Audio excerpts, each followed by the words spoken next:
Olá pessoal, no vídeo de hoje eu vou falar sobre os anos de chumbo, o período mais tenso de todo o período da ditadura militar, que foi o governo do Emílio Garrastazu Médici, que também são conhecidos como os anos de chumbo. Então vamos lá, vamos começar.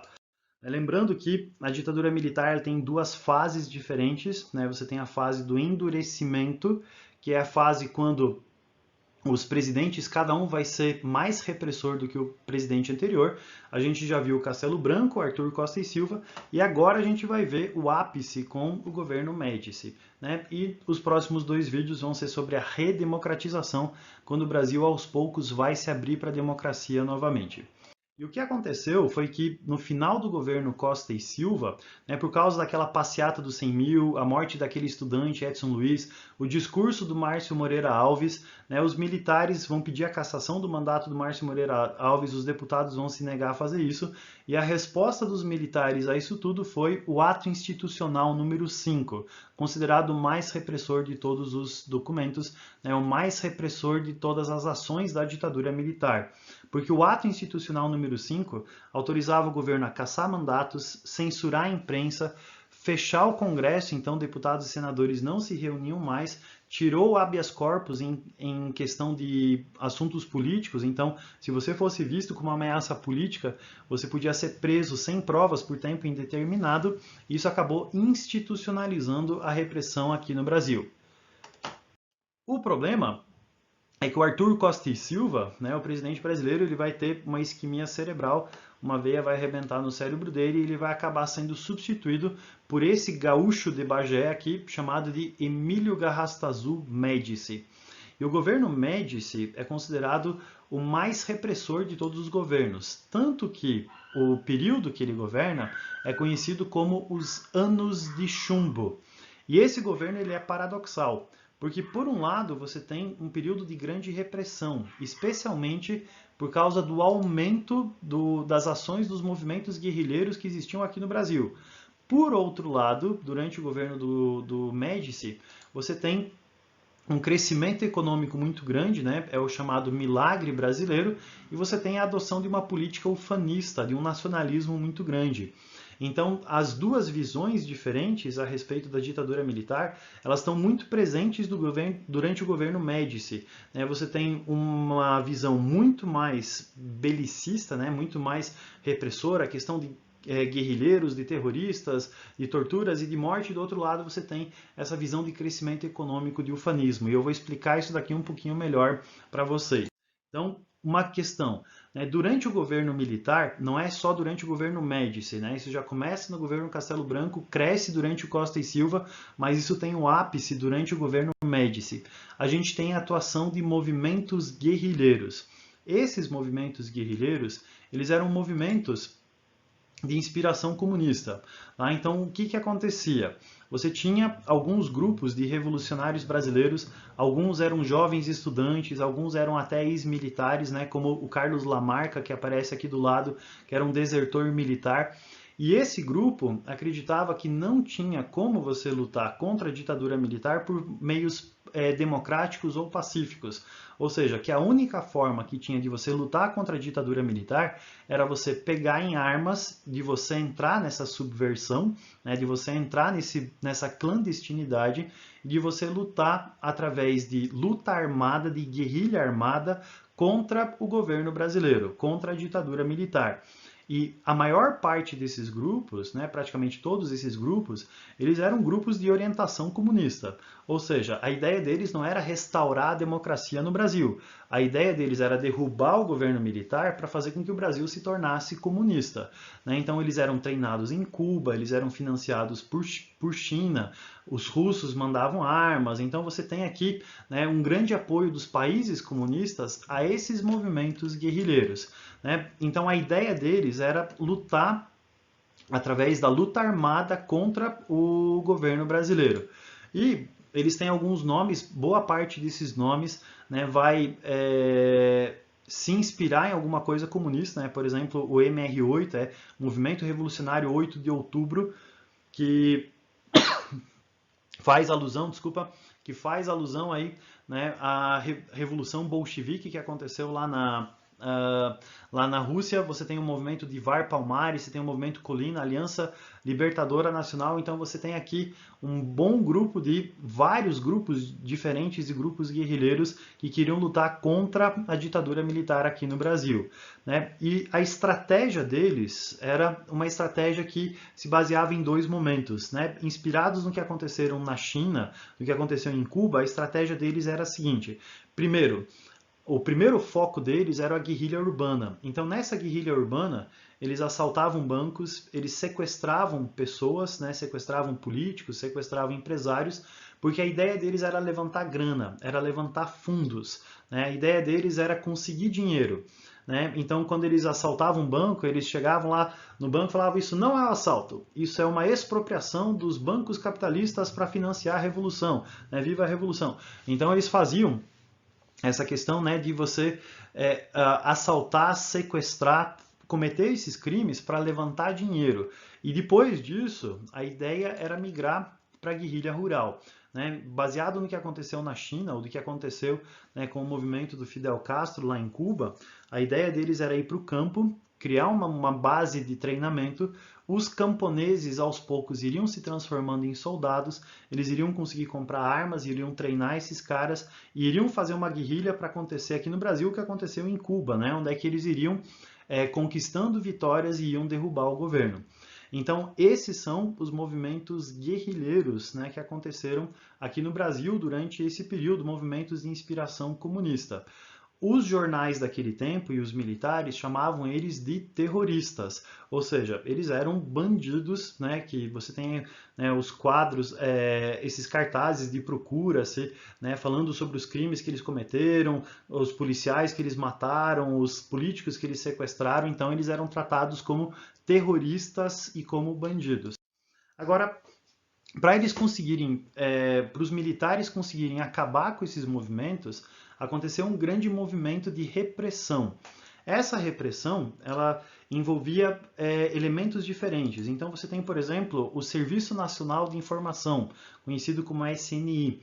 Ele era o serviço de espionagem e contra-espionagem que existia aqui no Brasil.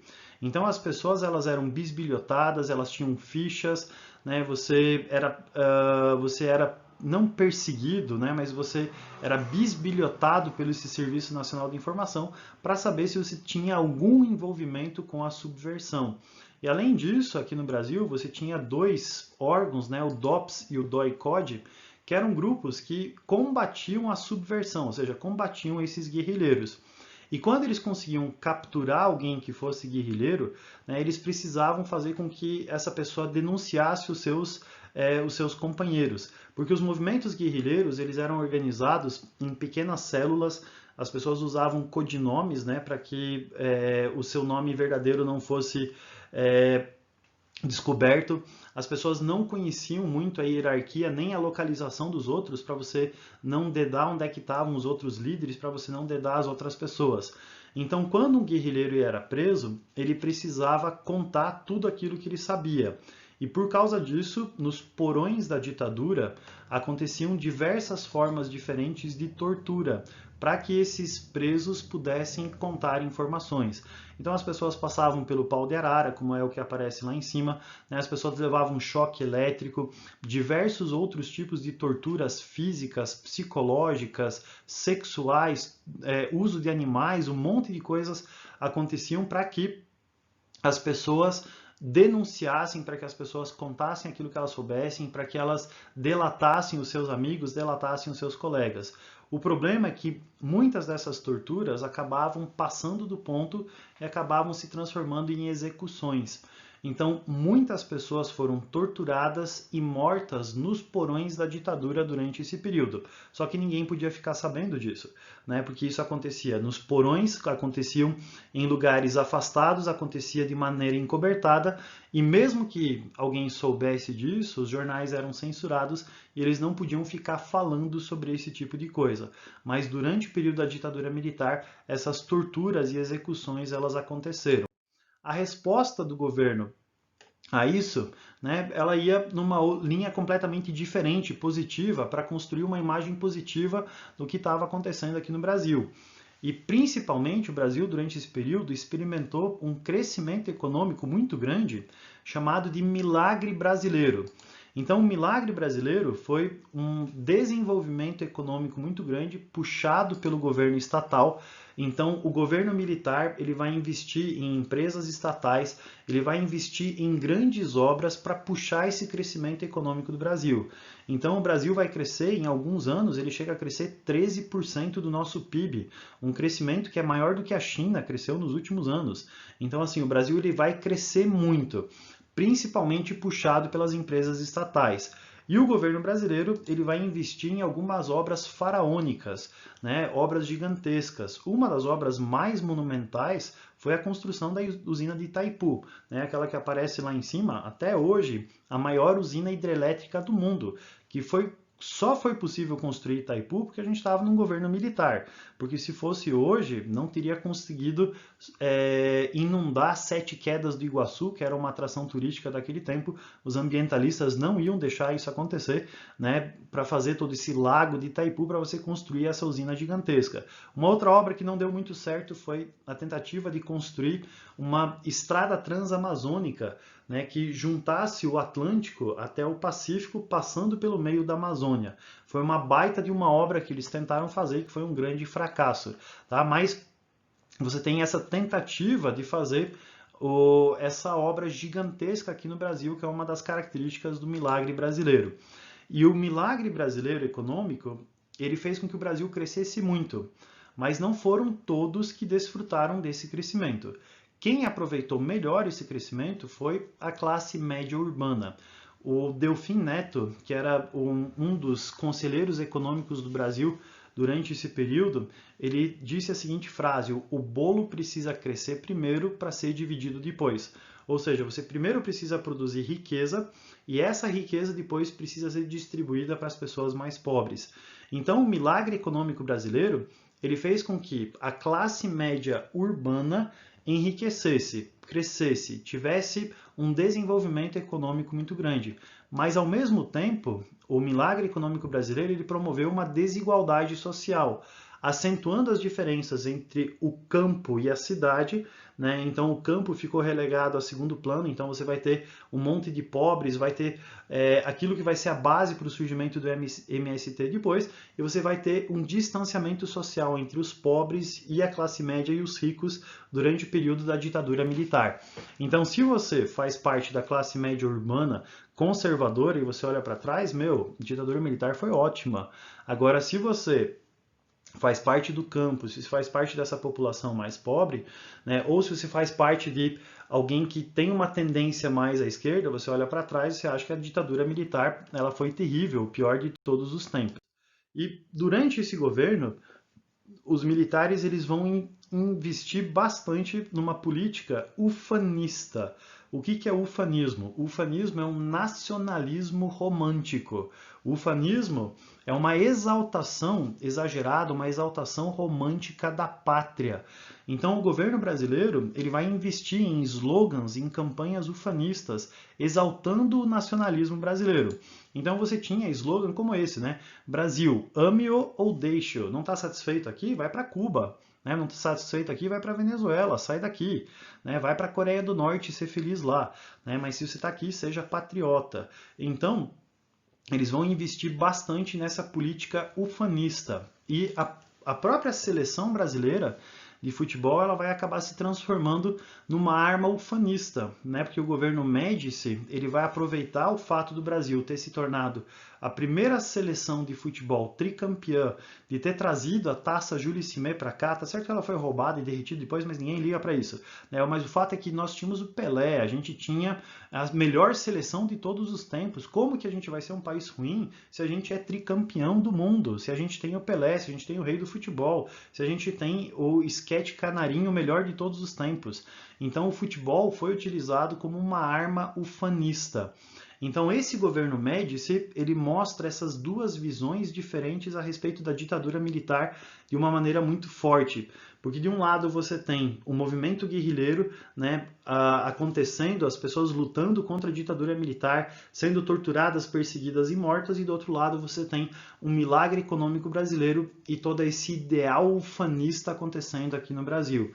E dependendo de qual lado você estava, quando você olha para trás na ditadura militar, você vai ter uma visão diferente da tua memória a respeito do período da ditadura militar.